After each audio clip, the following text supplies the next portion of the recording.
राधे राधे। मेरा नाम है निकिता शर्मा और आप सभी का स्वागत है श्रीमद् भागवत गीता की इस श्रृंखला में। पिछले श्लोकों में हमने समझा कि किस प्रकार श्री कृष्ण अर्जुन को समझाते हैं कि जब साधारण मनुष्य रात्रि के समय सोता है तब आत्म संयमी आत्मचिंतन करता है, जो हर परिस्थिति में सम व्यवहार करता है, वही श्री कृष्ण का प्रिय बनता है।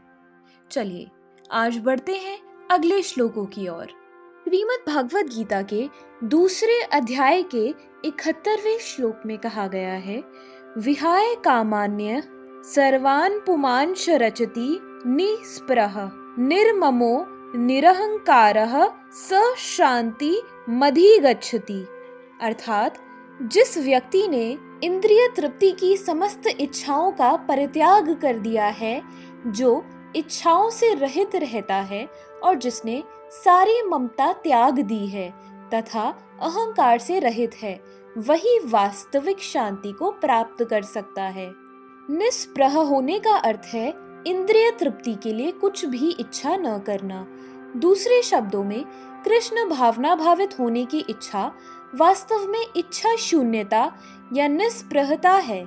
इस शरीर को मिथ्या ही आत्मा माने बिना तथा संसार की किसी वस्तु में कल्पित स्वामित्व रखे बिना श्री कृष्ण के नित्य दास के रूप में अपनी यथार्थ स्थिति को जान लेना कृष्ण भावनामृत की सिद्ध अवस्था है।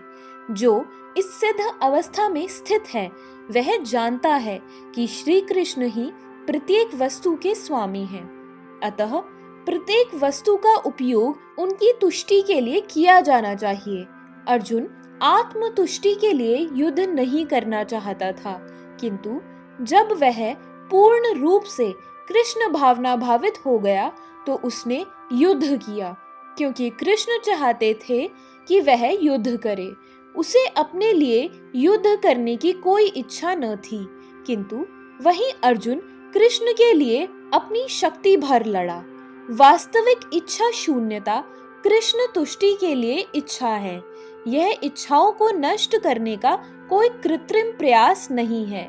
जीव कभी भी इच्छा शून्य या इंद्रिय शून्य नहीं हो सकता, किंतु उसे अपनी इच्छाओं की गुणवत्ता बदलनी होती है। भौतिक दृष्टि से इच्छा शून्य व्यक्ति जानता है कि प्रत्येक वस्तु कृष्ण की है, अतः वह किसी वस्तु पर अपना स्वामित्व घोषित नहीं करता।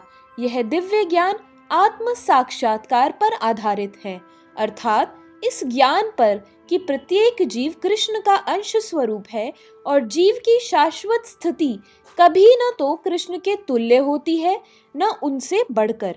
इस प्रकार कृष्ण भावनामृत का यह ज्ञान ही वास्तविक शांति का मूल सिद्धांत है। 72वें श्लोक में कहा गया है, एषा ब्राह्मी स्थिति पार्थ नैना प्राप्य विमुह्यति स्थितवास्या मंत काले अपि ब्रह्म निर्वाण मृच्छति।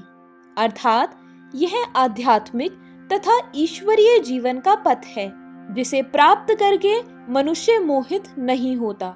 यदि कोई जीवन के अंतिम समय में भी इस तरह स्थित हो तो वह भगवत धाम में प्रवेश कर सकता है। मनुष्य कृष्ण भावनामृत या दिव्य जीवन को एक क्षण में प्राप्त कर सकता है और हो सकता है कि उसे लाखों जन्मों के बाद भी न प्राप्त हो। यह तो सत्य को समझने और स्वीकार करने की बात है। खटवांग महाराज ने अपनी मृत्यु के कुछ मिनट पूर्व कृष्ण के शरणागत होकर ऐसी जीवन अवस्था प्राप्त कर ली। निर्वाण का अर्थ है भौतिकतावादी जीवन शैली का अंत।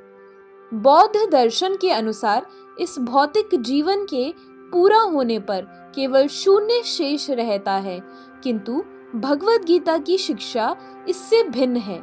वास्तविक जीवन का शुभारंभ इस भौतिक जीवन के पूरा होने पर होता है।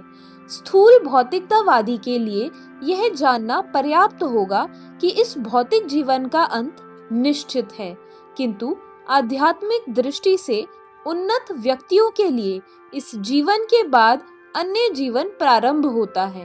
इस जीवन का अंत होने के पूर्व यदि कोई कृष्ण भावना भावित हो जाए तो उसे तुरंत ब्रह्म निर्वाण अवस्था प्राप्त हो जाती है। भगवत धाम तथा भगवत भक्ति के बीच कोई अंतर नहीं है। चूंकि दोनों चरम पद है, अतः भगवान की दिव्य प्रेमा भक्ति में व्यस्त रहने का अर्थ है। भगवत धाम को प्राप्त करना। भौतिक जगत में इंद्रिय तृप्ति विषयक कार्य होते हैं और आध्यात्मिक जगत में कृष्ण भावनामृत विषयक।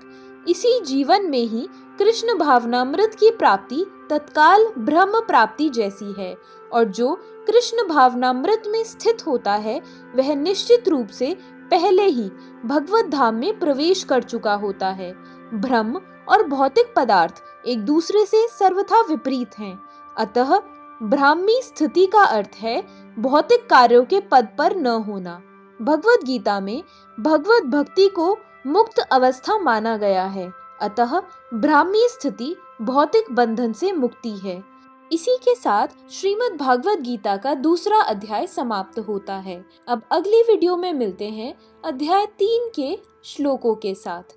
तो जुड़े रहिए हमारे साथ, और अगर आप श्रीमद् भागवत गीता की इस श्रृंखला में हमारे साथ हैं तो अपने विचार हमें कमेंट सेक्शन में ज़रूर बताएं, और इस श्रृंखला को अपने परिवारजनों और मित्रगणों के साथ ज़रूर शेयर करें ताकि उनका ज्ञान भी बढ़ सके। तो मिलते हैं अगले वीडियो में एक नए अध्याय के साथ।